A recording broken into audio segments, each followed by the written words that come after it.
Planeta Terra. Planeta Azul. Único lugar no universo capaz de abrigar vida. Criação divina ou resultado da evolução? Aqui a vida se instalou. 4 bilhões de anos para se formar. O homem apareceu somente cerca de 200 milhões de anos e já alterou por completo um sistema minuciosamente equilibrado, condenando à extinção não só a própria espécie, mas todo vestígio de vida no único lugar onde a própria vida teima em existir.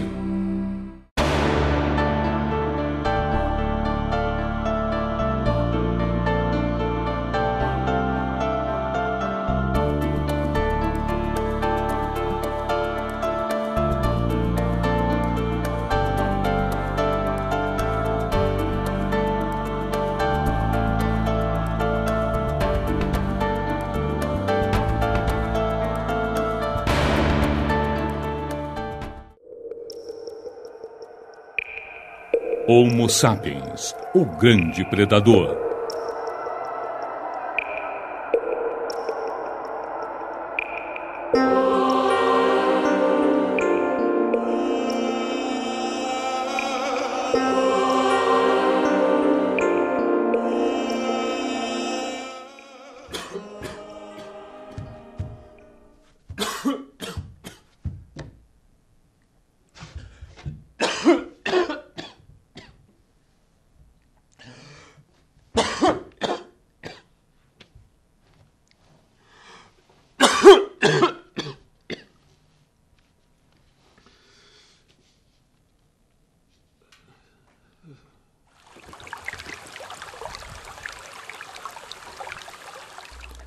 Pai, hoje eu acordei com mais sede. Meus lábios estão ressecados, a minha garganta arde, a cabeça pesa e minha pele está cada vez mais áspera. Tenho vontade de ficar deitado, deixar a fadiga me consumir. Faltam-me forças. Por todos os lados, as pessoas mendigam água. Nessa hora, qualquer homem sente medo. Eu estou com medo. Mas não quero chorar. Mesmo que quisesse, não poderia.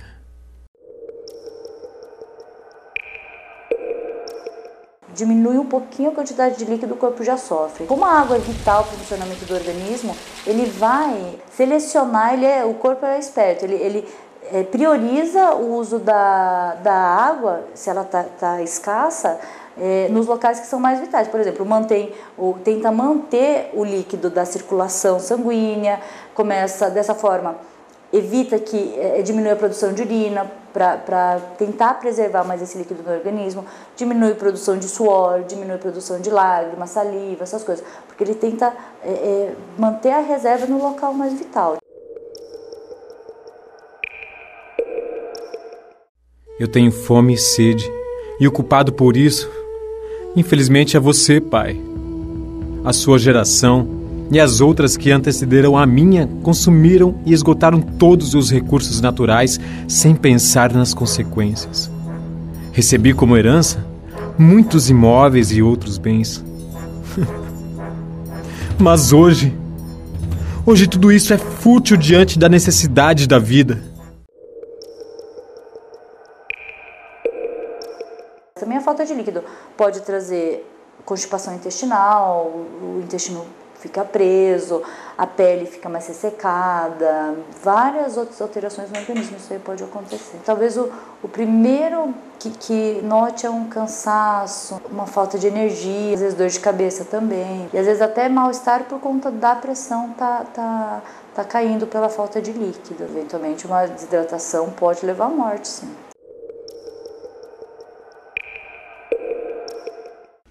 Olho para a história e vejo que a sede de poder econômico provocou uma sede absurda pela água. Hoje, a água é o bem mais caro, uma fortuna na verdade. E voltamos à selvageria. Homens, mulheres e crianças disputam cada gota d'água como animais, pai.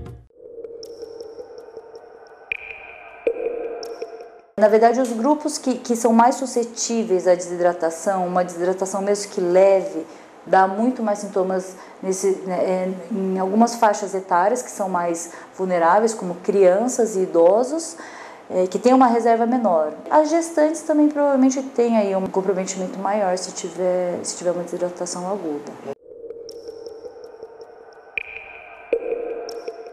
O mais revoltante é ver que nos jornais de meados de 2010, a ONU já previa para 2025 que 3 bilhões de pessoas não teriam água. Por que sua geração não se importou com isso, pai? Por que não mudaram os hábitos? Por que tanto egoísmo e ceticismo diante da própria ciência? Ninguém, ou quase ninguém, pensou no futuro, nos filhos, netos. Sabe, dói pensar que não poderei ter um filho, porque a falta de água impede a gestação. O feto não se desenvolve como deveria. Ocorrem mutações, anomalias provocadas pela falta de umidade no ar e em tudo que se toca. Todas estas coisas, pai, por pura irracionalidade.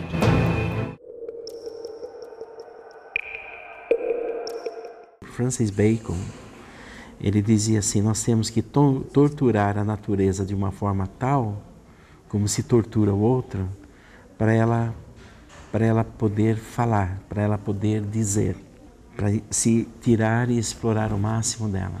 E nesse sentido, o progresso é justamente a extração da natureza de todos os bens materiais. Há um filósofo chamado Walter Benjamin, que ele diz assim: por trás de toda civilização há uma barbárie, né? Quer dizer, sobre a qual ela se constitui.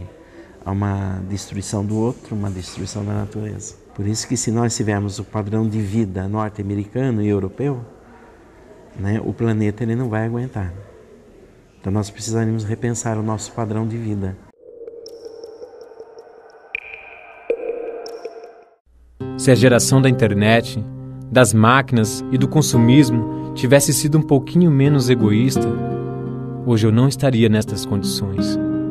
Não consigo acreditar, mas ouço dizer que um dia as pessoas deixavam a torneira aberta enquanto escovavam os dentes. Levavam horas para tomar um banho. É inacreditável. Utilizavam água potável para lavar o quintal, calçadas e até mesmo a rua. Essas atitudes irresponsáveis são as culpadas pela minha situação hoje. Às vezes eu tento imaginar como seria bom ter água encanada. Mas isto é inimaginável hoje, pai. Não existe nem esgoto por aqui. E se existisse esgoto, brigaríamos para bebê-lo. Mas se nós pegarmos uma visão, por exemplo, de Kropotkin, que reconhece que todos os seres existentes, principalmente os animais, todos os seres que têm vida, portanto, e o homem também, se movem muito mais numa lógica de um apoio mútuo, de uma relação de solidariedade. Se a gente pega, por exemplo, Darwin, na sua Origem das Espécies, daí nós podemos depreender de que há uma visão do homem que trava uma luta consigo próprio. Um pouco mais antes de Darwin, nós encontramos no filósofo inglês, chamado Thomas Hobbes, que reconhece que o homem é o lobo do próprio homem. O derretimento das geleiras alteraram completamente o equilíbrio da temperatura e a distribuição das chuvas.